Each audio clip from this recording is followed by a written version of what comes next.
jaru sax fukki dërëm ma teg ko fa dem lekk li ma am comprendre après mburu mi lan ngay def ci mbedd yi bu ñëwee lan demee tabaski mbedd yi ngay fekk mburu waaye léegi c'est pas du gaspillage alors que da ngaa jënd mburu 5000 francs 5000 boobu amul fu mu xaj jëndoon nañu ay keesu boisson 5000 boobu amul fu mu xaj donc moo tax ma ne la Ndeye Marie chaque chose à son temps gis nga doomu aadama tu dois avoir une vie rangée dañoo toll ci jamonoy crise yàq bi dafa bëri te sénégalais da koo ñeme yaa ngi dégg chaque jour ministre bi mi ngi joxe alerte ku mën a dem jënd sa xar demal nga jënd teg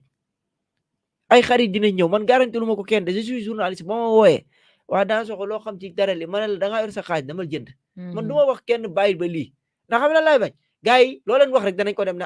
sama benn confrère nee na wala sama benn nee na xar dina ñëw te jiwuñ frontière man xaw ma dara waaye xam naa ne li réew mi di yar mënut a dundal waa réew mi lu ma yaa ngi fees del gars yi ñu ngi jaay seen xar yi gars yi nag jaay teel jeexal teel moo leen gënal ñu koy denc ndax ngooñ daa seer comprendre nga 1 mois du dara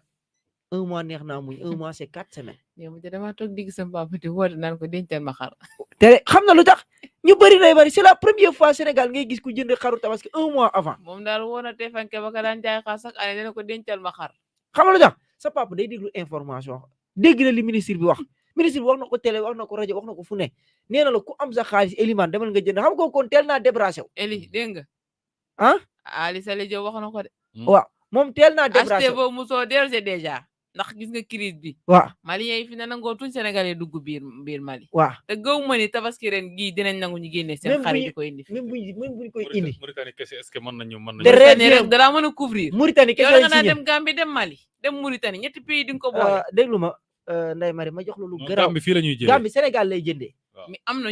na année boo xam ne sama papa Gambie la jëndee xar. waaw déglu ma nel loolu gars yi ñoo ko jëlee fii yóbbu ko kaa ma xamal lu garaaw ci daral bi xam nga ñun Kaolack lan moo ñu sonal Elimane ñun dañu am daral bi gën a mag Sénégal ba muy Kaolack te muy kawoon te ñun gisuñ ci suñu bopp yow da ngay wàccee ay ñett camion xar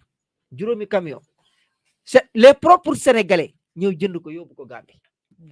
gis nga loolu autorité dëkk bi amuñ fulla ñu baal ma ci kàddu yi xam nga lu tax Ndeye Marie sama bopp moo la gënal du bañ naa la de balaa ngaa yóbbu fenn sama waa dëkk dañoo man je suis contre événement tabaski nga ñëw jënd lu ëpp fukki xar ban kër mooy rey fukki xar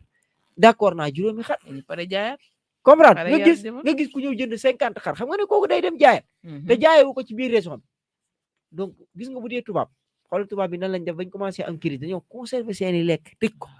Sénégal nag ngay gis yor ba pare ubbeeku dem ubbeeku fi ne nii danañ jéggi ñu naan sa waa kër suuru ngay maye xam nga lu ñu naan daal Mauritanie ñoom ne dinañ ñëw loolu c'est clair alors que c'est clair comprendre mais dinañ ñëw mais li Elimane wax munuñ dundal Sénégal yëpp Kaolack gii rek ba da nga ko indi Kaolack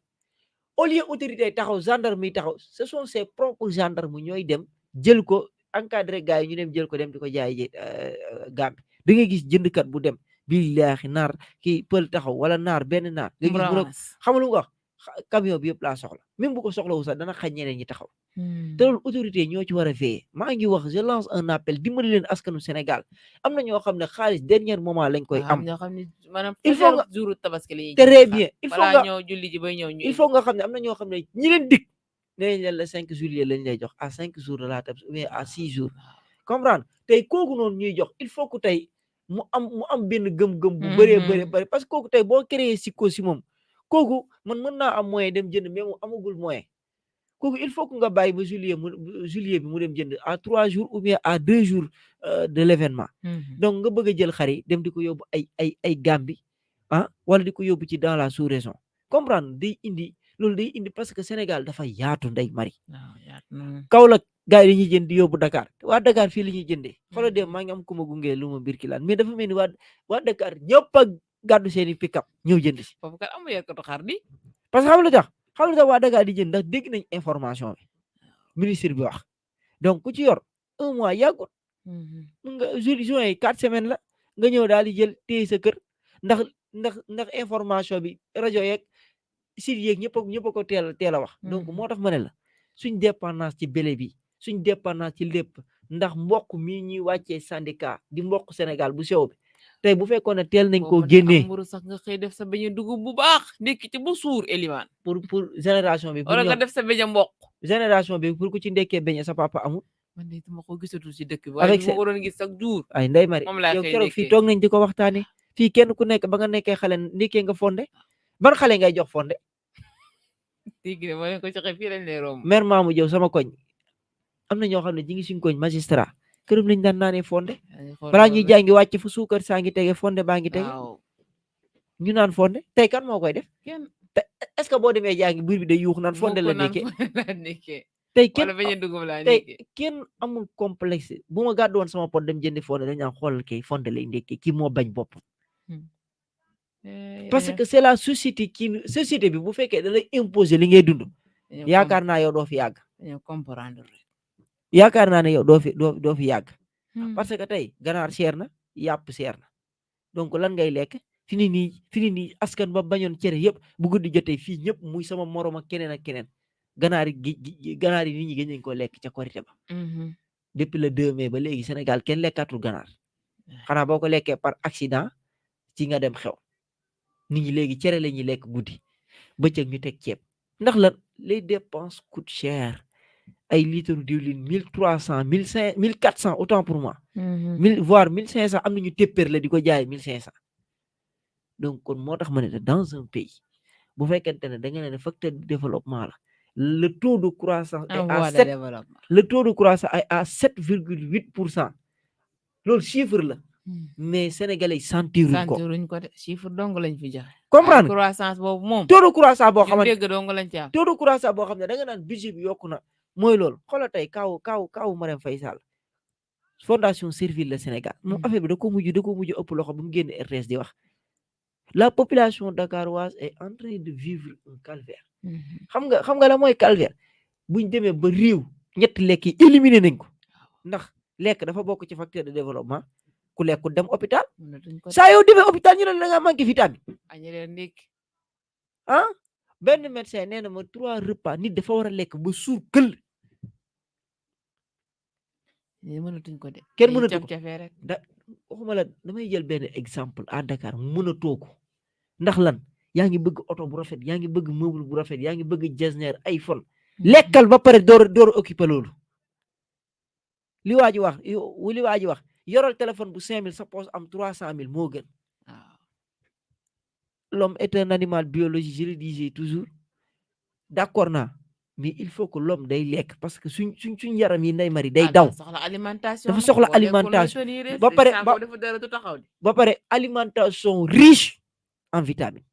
protéines glucides calcium fer mais tey kenn lekk déjà produit yi ñu bay sax amul vitamine loolu laa la wax nii xoolal tey soble saa ngi nii marché samedi dama ko bëggoon sax filmer dugal ko ci groupe nee naa la soble si bu tabaski gaawut sax dana yàqu ndax soble taw rek la bañ buy taw muy nëb de comprendre lan moo koy nëbal ndax mi de moom après stockage bu yàgg tegle saako tàngoor bi ci biir tegle saako buñ la ne génneel jaay ngay kaas naan état boo bëyee bu ñoree demal nga jaay ku yor sa xaru tabaski boo ko yaree ba màgg ku la fay prix jaay ko te débarrassé wu ci dama koy denc nee nañ xar dina manqué après ma am ci 400000 da nga moom sa bakkan boo xëyee yàlla rey ko nag gis nañ ko fi gisati ko waaye yow gis naa ay yoon nit yar na ay laadu moom ba mu màgg tabaski mu génnee pour dem jaay jiitlante xar yëpp daanu ci yoon bi dee doo xam lu ko rey te xoolal xaalis ba nga ca fere yàlla suñ borom muy décider tey da ngay am suba nga ñàkk il faut qu'on se dise la vérité nañ bàyyi folklore bi te nekk ci réalité bi damay wax ci nañ bàyyi yëfi kasaw yi ñuy def Ndeye Marie askanu Sénégal dañoo sonn trop comprendre nga ñu ngi ci zone li nga wax ne zone rouge ci la Sénégal nekk zone rouge waaw te à chaque fois on réclame croissance développement dugg na fii génn fii daal ñoo ngi nii rek man Ndeye Marie xam nga man lan laa gëm mooy nit bu mu xeeb li mu am lay boo xeebee li nga am keneen xeebu ko de Ndeye Marie allez dans les villages y a certains villages dañuy jaay seen xar yi gàddu seen bëy bu mag tabaskee ko jàmm ni ñooy Sénégal jëm kanam fii nag ci biir ville bi rey fi bëy seet yaay nekk dewaawu koñ ba de buntu bitig ba de yow la ñuy toogee comprendre tey am na benn paad yor na ay xar ak ay bëy tabaski bu jëlee day génnee ñaari xaram ñaari bëyam tabaski xam nga lu tax reetaanuñ ko lu mu ci boole xar. bu doon bëy kese la génnee dañ naan kii dafa dof yor ay xar di rey bëy. très bien gis nga moo tax ma ne la Ndeye Marie c'est la société faut pas vivre ba pare di def société bi xel c'est pas bon. tànk yaa ngi koy bàyyi xel di doo tànk yaa ngi koy bàyyi xel gis nga tey 65% kon donc ñu lan lañ indépendant.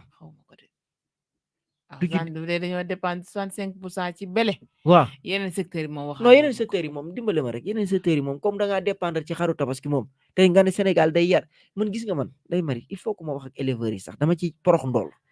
nga seen laadum yi ngeen di yar nii Sénégal tollut foofu dem leen ngeen jënd ci xaru ordinaire yi ngeen jéem a changé mais éleveur xanaa yow ñaanoo yàlla tey nga yor benn ferme mais xoola aller au Burkina ñiy jaay xar dañ leen ëpp alal te pourtant ñoo ko yaral seen bopp pourquoi yow nga ne yow sañ nga def ci xar 25 millions mais 25 millions yooyu boo ko jëloon nga dem Tchad wala nga dem Burkina Faso wala nga dem Niger jënd fa say xar yoo xam ne da lay produire ay xar yuy jur ñaar imagine toi nga def ko 5 ans parce que xar bu amee at rek mën na tabaski nga def ko 5 ans xar yi dem ba bëri sa morom def ko éleveurs yi état Sénégal jàppale est-ce que nous serons dépendants mais dem jënd ñaari laadum 4 millions photo ko naan mu naan la lim yor 100 pur gëwuma loolu yoroo benn 100 pur yàlla bu xëyee ray ko looy wax. parce que Ali Sall mi ngi koy wax parfois ci ñiy jënd léeg-léeg nga jox leen prix te duñ xam prix bi lu tax nga joxe ko parce que la nga joy investir. très bien nga bëggut a ñàkk. mais boo ci investir 400 000 boo ci mën a am 450 wala 500 da ngay préférer jaay ko 400 maintenir. léegi yow imagine toi maam yi njëkk ña daawuñ dem am na ñoo xam ne dañ laa mën ne sama papa musuma fàttali ko fu mu demee daral kër yi daraan am xar ñu ne mënuma yar xar sangam nanga bañ criminaliser déedéet bañ criminaliser vol da ngaa gis xar ku ko sàccati. waaw ñi ngi sàcc yi ba léegi ñi ngi sàcc xar. waaw kay xam nga ñi ngi sàcc xar. xanaa kay léegi dañoo changer système. ñu ngi koy sàcc. Ndeye Marie déggoo lu baax ba tamit ko jotee nga di gis naar buy jooy wala pël buy jooy ndax nee na sàcc ne ay xarab. non loolu foofu la. ñun ci daral yi waaw mais dama ne la ci kër yi. kër yi ba léegi ñi ngi sàcc. waaw ñi ngi sàcc mais Ndeye Marie li ma la wax xam naa ko de mënuñu woon toog suñ ko ñaari fan. dégguñ ne wóob sàccee keroog bi ñu ko criminaliser ça fait des années xar yaa ngi taxawaalu xam lu tax boo ko tegee ci jagata mën ngaa daanu yóbbu ñu ne sàcc xar ñu ne la 10 ans. 10 ans amul sax demal ma ñëw. amul demal ma ñëw loi bee ko wax donc moo tax ma ne la Ndeye Marie gis nga ñooñu noonu di jël seen xar yi di ci def ay millions ci laadum buñ ko investiroon seen dëkk dem jël ci xari moyens yi ni daal ut ay ferme yar ko Sénégal dootu dépendre ndax xar mu jigéen mën na laa jural ci at mi ñaari yoon. am na xar yoo xam ne duñu lii nii duñu jur par benn par ñaar la ñuy jur. comprendre Maguette Wade suñ ko yor na benn xar boo xam ne mosul jur benn ñaar ci année bi dana ko jural ñaari yoon daaw jaay na benn kuy ren dese na. mais kooku ba mu yoree xar mu jigéen ba léegi jën nee naa la xar mu jigéen rek ci kër rek mën ngeen a bañ a jënd tabaski bu fekkee bëri wala mais tey déedéet doo ko def da ngay dem jënd laadum boo ko bëggee ren suñu naan laadum la. laadum la tabaski. xanaa yàpp du léegi xar yi ba leen rey yàpp yi duñ benn man loolu rek laay laaj. ndax xar maa jóg naa la man laadum laa wala. waaw dañ bàyyi suñu affaire caaxaan yi élimaan bu njëkk ba. waaw boo bëggee indépendance yi xar. waaw. déedéet yar fi ne nii nit ñi dafa tuñ sax ñi ngi yar wel. waaw déggoo lu ma la rombal ci garage mécanicien ku ne yaa ngi yeewu sa xar. mooy ñibbi rek am na benn gannaaw bu nekk fii dafay yeew xar mu da koy sanga bam set. waaw fee mu jiitu xar mi topp si ginnaaw. très bien bu tabaski jotee mu tër. te rendi bu passé bu daal di dem kaw xool fa benn liir bu ndaw mu jënd. yar jëmale déwén yar jëmale déwén 10 mois. mais Ndeye Marie yow bu nit ñi di wër xar di kërti dugg na fii xar amul dafa ñàkk yow yaa ngi ci beneen level. yow yaa ngi ci leneen moo tax ma ne la il faut que ñu jëy kooku ñëwul benn borom laadum. xar mu lekk la nga def ca xar ma boo ko defee ci xaru për mi mu dem. waaw donc man gëwuma loolu ay affaire yooyu man gëwuma ko. nit ñi nañ yar xar yi ci biir kër yi bu tabaski jotee ñu lañ am ñu tabaskee ko. on n'est pas dans un monde dépendant maintenant parce que kenn ku nekk réew yi dañoo nekk ci crise la nga am da nga koy conserver. il faut qu'on se dise la vérité même bu Mali bëri lee mën na la jox ne la waa 20 camions mën na la kaa jox Mauritanie ne la mën na la jox 20 camions muy 40 camions loo ci mën. bàyyi leen ci xel ayca Ah. Elimane leneen loo xam ne nag mi ngi ci biir ëttu yëglekaay yi ndax fan yëpp ñi ngi wax ñàkkum gaz mais Aliou Lo bi bu lopp gaz Maam Jaara def ni ñaar fukki at ak ñaar moo ngi nii mi ngi alerté nguur gi ci bonbonne de gaz yi nga xam ne moom la ñuy denc ci immeuble yi. nee na ministre bu fi jaar ñu dénk wàllum hydrocarbure ak gaz ak yu ni mel wax na la ko mais amul réaction mu ne installation d'un circuit de gaz dans les immeubles permet de consommer moins de gaz avec plus de sécurité maanaam comme tubaab bi ni ñuy def di installer seeni circuit de gaz yi ci biir kër yi mu waxaat ni c'est chez nous qu'on voit des gens faire monter des bonbonnes de gaz sur 15 étages par ascenseur maanaam ay bouteilles gaz nga koy yéegal plus de 15 étages nga ko ci yéegal Thierno Lo ba mu ne lobu Maam Jaara Bousso est le seul actuellement au Sénégal qui est en règle avec les normes de stockage du gaz. Nous sommes assis sur des bombes. Les corps de contrôle savent ce qui se passe. S'ils se taisent, il faut voir pourquoi c'est là où circule l'argent. On ne peut pas imaginer que Total et toutes ces structures étrangères puissent stocker le gaz chez eux comme ils le font au Sénégal. xam nga ne benn jour invité nañ fi Diaw bu seen gaz yaakaar naa li ni mel am na lu mu ci leeraloon du bëri loo xamante ne bi nit ñi dégg nañ ko parce que boo xoolee Sénégal fii nii ñi nga xamante ne ñoom ñooy wàccee gaz yi bëriwu ñu bëri waay boobu ñoom rek bu ñu déggoo woon tey kenn du am problème mu gaz mais ñoom ci seen biir dafa mel ni dañuy xeexante ci seen biir waaw parce que bu demee ba Total du jël gazu lobu Maam Jaara wala lobu Maam Jaara du jël bouteille Total gaz kon problème ñëw na parce que parfois li waral ni mel moom mooy manque bouteille yi dañuy dem ba seen bouteille yi dañuy manqué parce que bouteille yi ñoom defaree ko fii Sénégal ñoom lépp dañ koy importer moom mu ñëw fii nii léegi su fekkee loolu nag am na ñun ñoo siy souffrir comme ni nga ko waxee sànq tey boo demee ci yenn dëkk yi comme États-Unis par exemple ñoom romb nañu butéelu gaz. kenn dootu yéegal butéelu gaz. comme ni ngay xëccee courant sa biir kër. noonu ngay xëccee gaz voilà da ngay am nu mu tuddati cuisinière boo xam ne. affaire yi fa lay ñëw directement. da ngay ñëw rek taal defar li ngay defar. am say feu yu bëri da ngay uti bonbonne de gaz. chargé ko pour mu mën a tàkk. voilà mu ngi noonu boo defee noonu rek. soo ñëwee am nga ay feu yu bëri. feu bu mag feu bu ndaw lépp loo soxla rek am na fa. léegi nga seen sojeeri sax. voilà mu ngi noonu am sa four am sa lépp mais pourquoi pas affaire yi di dem ba yegg foofu nit ñi mën a noppalu si gaz buy manqué chaque jour. ak tabaski bii di ñëw nii de. imagine yow tabaski yow léegi nii normal la gum na waaye xam nga ne bu événement dikkee nii sama classe gi dañuy fere ut ñetti gaz denc ko seen biir kër yi ñeneen ñi duñu am. léegi nag. du kër yëpp mën a taal këriñ. du mel kër yëpp mën a taal mat. voilà loolu tamit dañ ko war a sóoraale. waa nekkee ci appartement karole boo xam ne nga nekk say dëkkandoo mënoo taal mat te mënoo teg këriñ. mbirum gaz moom dafa nekk problème ci Sénégal rek Sénégal moom mbirum gaz moom problème lam def. mooy dépendance bi ñuy wax rek. ñoo dépendre de trop. de trop. pourtant on a des matières premières yi am nañ ko. ñun daal lu tax mënuñoo développé moo ñu jaaxal. waaw parce que dañoo yaakaar ne ñun waruñoo mën a demal suñu bopp rek. loolu lañ def suñu bopp yi équation daal la ma def man ba léegi. tax mënuñoo indépendant ci yenn secteurs yi. yeneen yi nga xam ne peut-être sax amoo matière première bi je suis d'accord mën nga ko jéggaani mais loo xam ne yow mi ngi sa dëkk am nga ko. mënoo ko exploiter normalement foo nga dem jëli. sax Macron mu ñëw exploiter la ko tamit doy na war de on est où là dëkk yéen ñi denc bonbonne de gaz yi bàyyi leen ko dëkk Afrique yi nga xamante ne ñu ngi fii nii di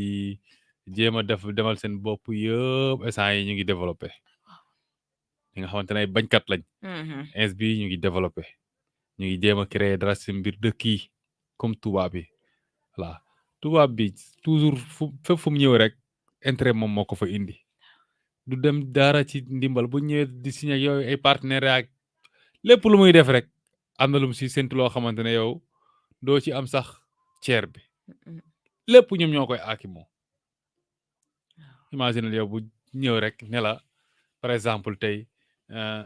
dinaa la defaral nangam mais nag balaa nga koy jot téeméeri at gudd fan moo ko fekkee kan moo koy fekkee gudd fan ku ne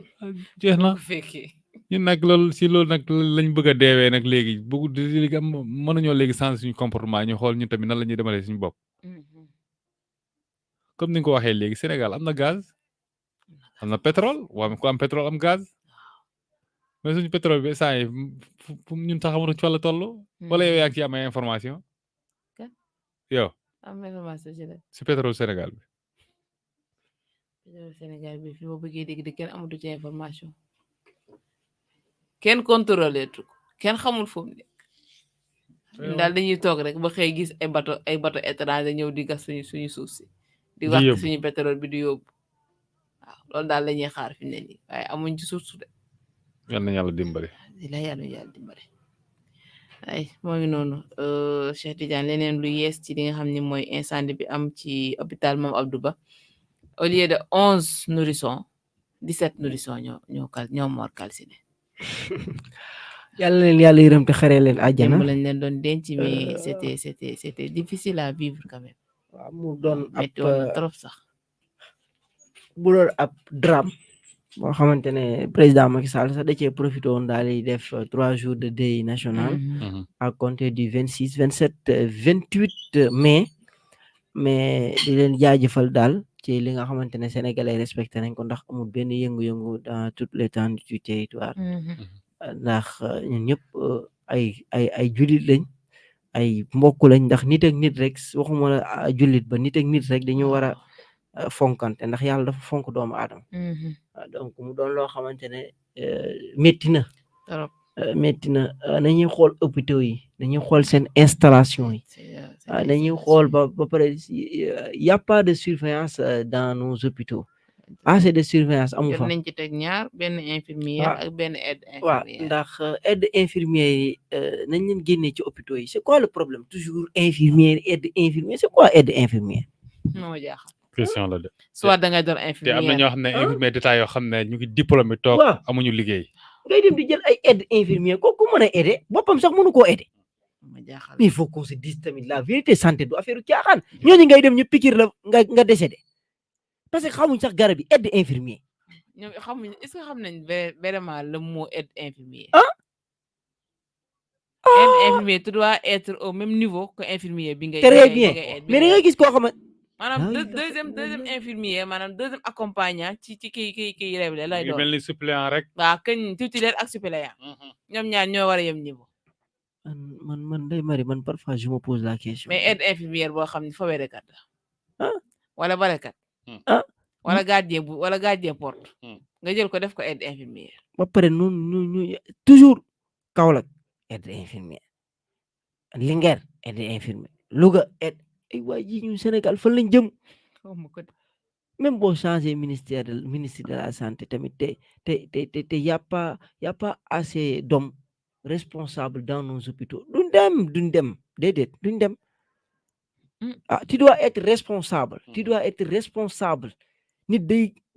da nga xam ne yow kër ga da nga faa bàyyi sa ndey ak sa baay bàyyi fa say grand frère bàyyi fa say grande sœur say petit sœur say jarbaat boo ñëwee hôpital considérer loolu l'hôpital est un lieu de travail pas un morgue xam nga bu fekkente ne morgue mooy comme ça morgue mooy bu nit dee fa lañ ko mais hôpitaux yi waxuma la lieu boo xamante ne da nga fay dem pour am wér-gu-yaram mais da nga fay dem pour ñu rey la nii ci zéro léegi la ma woo téléphone léegi la daanu kenn xamul lan la ñuy piquer accueil bi baaxut waxuma accueil comme ça dala ni mais wax ju neex ja sax doo ko am bu dee ci sage-femme yi nit ñaa ngay jooy bu dee ci ñay sibur pédiatre nit ñaa ngay jooy yow mi yóbbu malade soo deful nànk dëgg mën nga fa yow wala xol bu jeex wala xol bu jeex mari nañ xoolaat comportement yi moom yëpp a feebar nañ xoolaat comportement yi nit ñi sonn nañ yëpp a feebar waa baax na ba mu sotti li gars yi di wax am sotti ba mu sotti balaa moo sotti de yàlla bu askan wi jeex baax na ba mu sotti yàlla moo sotti yàlla ba mu askan ci Eli waaw sa gars yi defate nañ mënin de mooy 1,150 millions lañu saisir ci ay faux médicaments waa douane gàcce nga la ma ñoon suñu soldaaru frontière yooyu mu ngi noonu chaque jour daal ñu def vraiment jaloore bu mat sëkk xam naa ne moom ñuy dugal faux médicaments yi tamit duñ découragé de ñoom itam man lan lañ bëggal Sénégalais yow saa yoo duggee ñu ne la ci yéex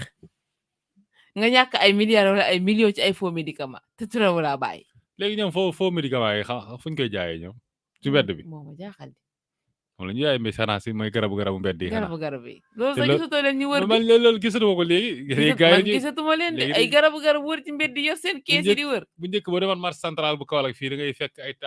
ruq boo xamante ne ñoom kese ñoo fa ne léegi ñu koy def sax dañuy làqatu ci ay ruqe la ñuy nekk am na ci maire boo xam ne fa mu nekk moom buñu la newul fii jaaykatu médicament de la rue moo fi nekk bu njëkk boutique sax boo ñëwaan ci boutique da ngay jënd paracetamol jënd ko ay aspirine léegi amatul ay Nivaquine nag duñ sonn nag capsule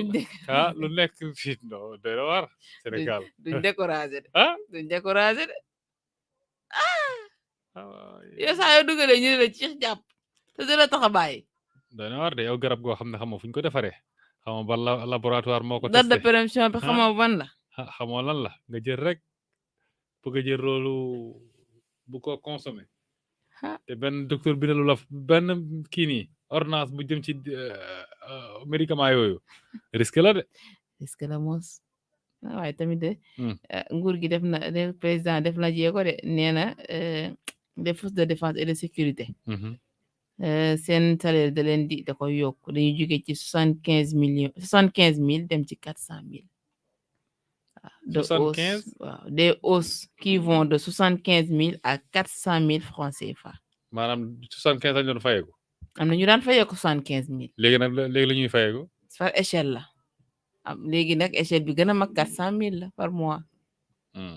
loolu daal xam naa ne borom 75,000 yi nag mën nañoo jóge ci 75,000 ñu yokk leen ba 100,000. waaw mu ñu dugg doomu ñu classe daa soxla nga xam ni ay police mbedd lañ.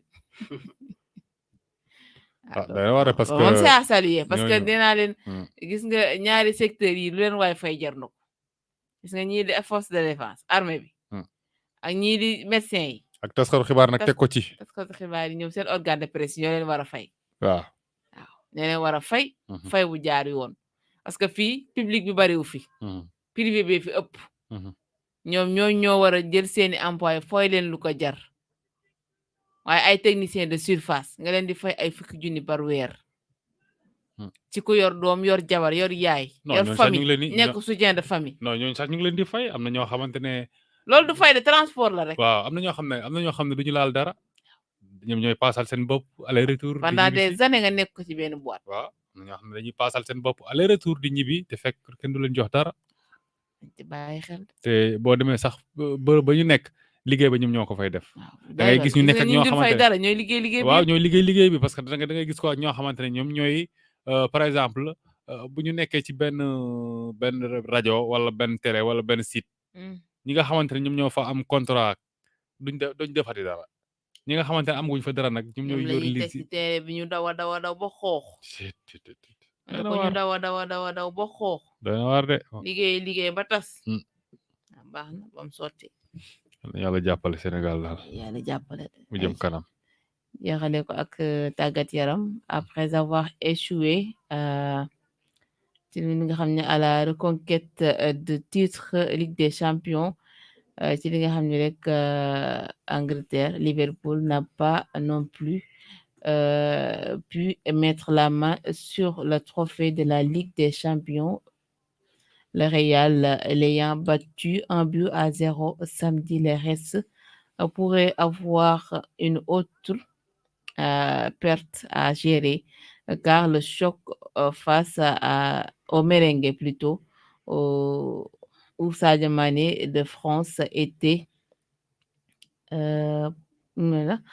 probablement le dernier match de Sadio avec les Reds. Non, loolu ay supposition la rek laa jàpp li mën na doon ay supposition parce que moom deful déclaration officielle ni moom ni agent wam ni Jürgen Klopp bi nga xam ne moo nekk coach Liverpool. Est-ce que il faut que les gens arrêtent de se attarder wu ci ay supposition. C'est pas parce qu'il a prononcé que je remercie toute l'équipe pour ce qu'ils ont fait pour tout ce qu'ils ont fait pour moi le coach non mais c'est normal mën na remercier ay coéquipiers parce que ñàkku ni am na ay moments yoo xam ne soutenir nañ ko coach am la même chose ça ne veut pas dire que ni moom il est prêt à quitter Liverpool. Donc même si tout nag yu bari day retourner contre que ni dafa bëgg a dem mais attendons de voir. nañ ko déglu moom mii nay miliki comme contrat mi ngi ba 2023 te jeexagul nañ ko déglu daal. di fàttali finalu Ligue des Champions bi ñu ngi doon joué samedi bi passé foo noonu ci stade bu France Liverpool moo mujj ñàkk ci kanamu Real Madrid ci benn bal ci dara. mu ngi noonu maa ngi daal. li ma jaaxal nag jour boobu mooy ñëpp Liverpool lañ doon supporter ñu bari. waaw Cheikh Tidiane lan moom moo xewal ci supporter yi foofu noonu. dañoo jënd ticket te dugguñu. xam nga loolu moom défiance toujours day am. xam nga bu ko africain defoon ñu ne xool leen. et toujours nag parce que tamit mooy match yëpp la match yi mag yi si Sénégal Égypte fii am nañu am ticket te dugguñu. moom mooy loolu teel a dem rek. teel a dem parce que ba stade bi feesee dañ koy tëj. daa am nombre de places limité place yi moom bu feesee dañ koy tëj. mais léegi ñoom bu ñuy jaay ticket yi xanaa mën ñoo sóoraale nombre de ticket yi ak nombre de place. sama classe gi dañuy jënd ticket toog di xaar ay dernière minute pour ñu dem ci stade ba. mais normalement bu fekkee ne am na doublon ci biir nag nooy def. doublon moo warta am nag. loolu moom mënut a ñàkk ci sport bi fii. Sénégal gi sax di match Sénégal Égypte am na ay doublon ñu bari ñu duggul. dañoo jënd ticket de la rue moo tax dugguñ. ni anglais yi nag ñoom nee nañ jënd nañ seen ticket bien avant loolu mais ñu ñëw dugguñu parce que booy xool match bi nga waroon démarrer 19h mais teg nañ ci presque ay 30 minutes yooyu démarrer wuñ parce que stade bi am na benn côté boo xam ni nit ñi ñëwaguñu woon tu vois mais loolu waru woon a poser problème parce que defoon nañ ay fan zone stade yi foo tourné gis écran yi bokkut ak championnat ay kii nii. mais dugg ci biir di seetaan nag ak fan zone c'est pas la même chose quand même. mais boo xool ambiance bi ci biti mooy dàq bi ci stade bi. déedéet. ambiance dugg ci biir di seetaan kii nii. et ambiance seetaan match biti. waaye yow mari daaw nag tamit imaginer nga jënd ticket ba pare nag. alors ku jëndul ticket loolu problème loolu xam nga ban avantage nga si am. joueur yi ngay gis. waaw léegi nag. man jëndoo ticket pour di seetaan ay fan zone moom. parce que fan zone gratuite la. mais am ñoo xam ne jëluñu ticket pour jënduñu ticket. de fan zone lañ leen installé dañoo jóge Angleterre jëluñu ticket. ñooñu installé leen saa bu ñu forcé woon porte bi yàq ko. xeex ak police yi indi fa attroupement. fédération bee ko def doona waar lacrymo nañ leen bañ saf saf. waaw mu ngi noonu léegi mari daa bu ñu ñëw rek ci suñu football national Ligue 1. dimanche 29 mai 2022 match yu neex ñoom ñoo amoon démb CNEPS Mbour FC moom moo doon dalal CNEPS bu Mbour.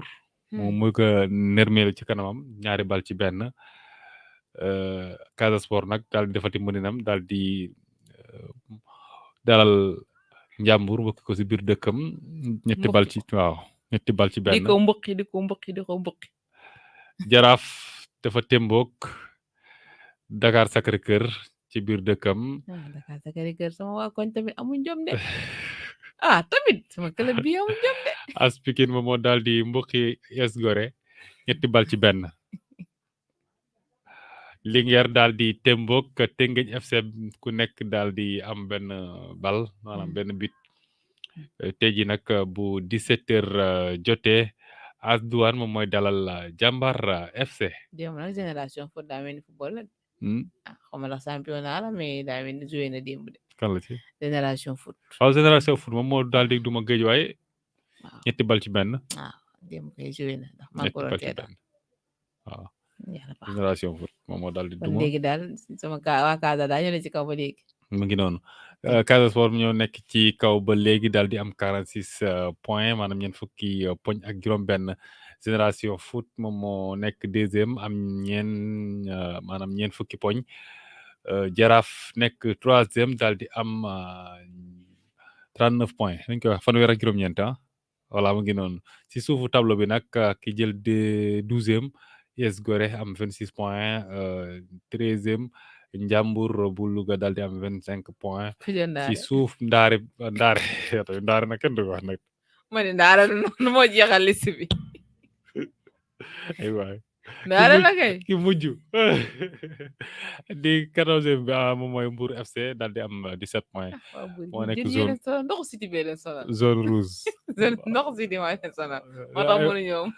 dañuy sonn nag xam nga boo demee xëcc mbal bay bëgg a dee rek na wala dem teene bëgg a football waaw nga xaw a métti quoi ayca mu ngi noonu Eli Ibrahima di ñu cërale woon ci waxtu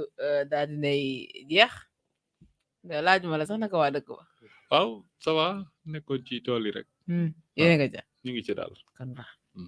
ayca seeti daal waaw di jaajëfal ñëpp di wax rek nawetu jàmm te gars yi xam nga asamaan si moom fu mu toll day xiin mooy loolu ñuy fàggoo parapluie donc